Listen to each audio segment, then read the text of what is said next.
અમદાવાદ જિલ્લાના દેત્રોજ ખાતે આજે કોંગ્રેસ દ્વારા જનતાના વિવિધ પ્રશ્નોને લઈને શક્તિ પ્રદર્શન કરવામાં આવ્યું હતું। દેત્રોજ રામપુરા તાલુકા કોંગ્રેસ સમિતિના બેનર હેઠળ યોજાયેલી આ રેલીમાં મોટી સંખ્યામાં કાર્યકરો અને આગેવાનો જોડાયા હતા। રેલી બાદ મામલતદાર કચેરીએ પહોંચી આવેદનપત્ર પાઠવી યુવાનો અને સામાન્ય જનતાના પ્રશ્નોને લઈને ઉગ્ર રજૂઆત પણ કરવામાં આવી હતી। એના ગેરવહીવટના કારણે મોંઘવારી એટલી વધી છે કે ડીઝલ પેટ્રોલના ભાવ એટલા વધ્યા છે, ગેસના ભાવ એટલા વધ્યા છે, ખાદ્ય ચીજોના ભાવ એટલા વધ્યા છે।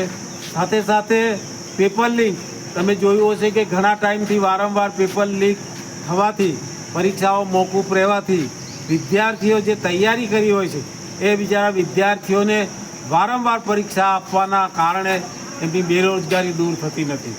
ત્યારે તમે જો યુદ્ધના નામે આજે ડીઝલ પેટ્રોલ મળતું નથી, પેટ્રોલ પંપો ઉપર લાઈનો લાગે છે, ગેસ વિતરણના કેન્દ્રો ઉપર લાઈનો લાગે છે।